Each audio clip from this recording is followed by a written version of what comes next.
When you hear about Boccaccio's Decameron, you probably think of all those clever, sometimes pretty racy stories. And you're not wrong. But to really get to the heart of this masterpiece, we can't start with the stories. No, we have to start with the apocalypse that sparked them, a truly horrifying moment in human history that set the stage for everything. Boccaccio doesn't ease you into his fictional world. He grabs you by the collar and throws you right into this. This isn't fiction. This is an eyewitness report. And that number, 100,000 people in one city in just a few months. That's not just a statistic. It becomes a silent character in this book, this constant, looming shadow of death that you can feel behind every single word. All right, so to really understand what's going on in the Decameron, we have to travel back in time. We have to see what Boccaccio saw. Florence, in the year 1348, a thriving, beautiful city that was being completely, utterly torn apart by chaos. Now, we've all heard about the Black Death, right? But the scale of it, it's just almost impossible to wrap your head around. This was so much more than a disease. It was an event that basically hit the reset button on medieval society. It was a force of nature so powerful, it brought one of the most advanced civilizations on Earth to its knees. And this is the absolute core of Boccaccio's introduction. See, he wasn't just writing a tally of the dead. He was documenting something he found even more terrifying. The death of civilization, the death of order, of tradition, of what it meant to be human. Every single thing that held their world together just crumbled. Boccaccio gives us this chillingly detailed roadmap of how it all fell apart. For him, this wasn't some abstract concept. He shows us, step by step, exactly how a city loses its soul. Just try to imagine this for a second. The fear of getting sick became so powerful that it erased everything else. The city's laws? Suddenly meaningless. But what's even more shocking, the unspoken laws of the human heart, they just vanished. Parents would literally run away from their own sick children. The rituals for the dying, the prayers for the dead, all of it was just gone. You know, you can tell a lot about a culture by how it treats its dead, and this contrast, this says it all. Before the plague, funerals were these huge, important communal events. During the plague, nothing.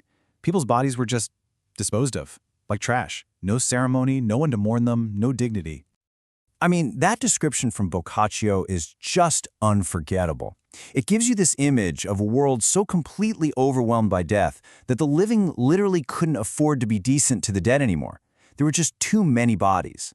The sheer volume of loss wiped out the very rituals that give our lives meaning. So this is the big question that Boccaccio sets up. When your entire reality has dissolved into this nightmare, there are no laws, no family ties, no faith to tell you what to do, what's left? How do you even go on? Not just physically, but how do you keep your mind and your spirit from breaking completely? And right here, out of that total darkness, Boccaccio gives us a really radical answer. He shows us a small group of people who decide not to give in to the chaos, but to build their own little world, a temporary paradise, to wall it all out. And here they are, the main characters of our story. 10 young, rich nobles who have seen more horror than anyone should. They decide to get out of Florence, but, and this is key, their escape isn't just about saving their own skins. It's a very deliberate, conscious experiment in trying to rebuild a civilized world from scratch. Yeah, they basically see the plague as a biblical flood of death, and their country house is going to be their ark. But instead of saving animals, they're trying to save the very ideas of civilization, reason, beauty, structure, and order. They believe the only way you can fight absolute chaos is with its total opposite, deliberate, beautiful structure.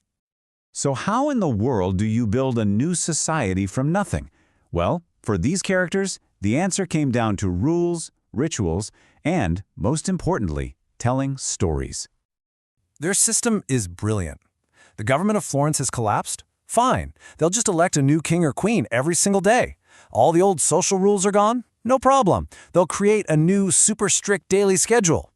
What they're doing is building a brand new social contract, just for themselves, to replace the one the plague destroyed.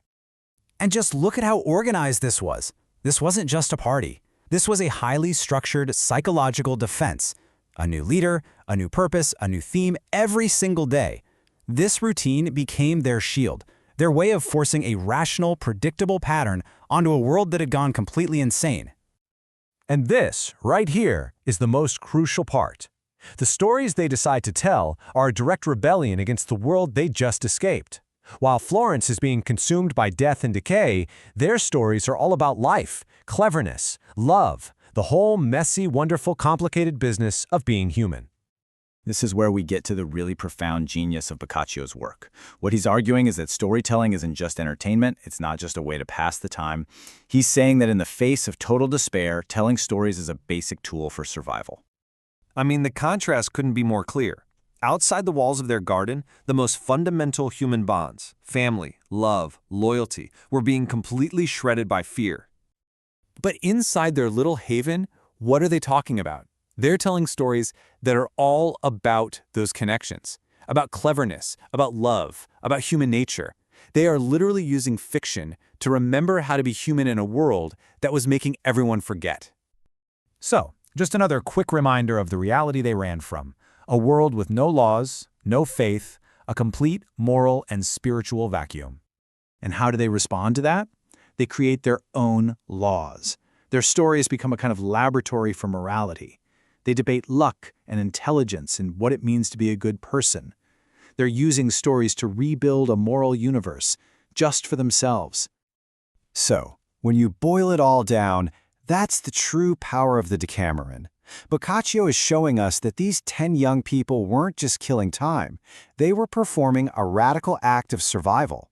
By telling stories, they took back control of their little world, they created meaning out of meaninglessness, and they held back the overwhelming tide of despair. And that's what's so amazing. This is a 700-year-old book, but it leaves us with a question that feels like it could have been written this morning. It's a reminder that when we're faced with chaos, maybe our best weapon isn't just to endure it, but to create something new.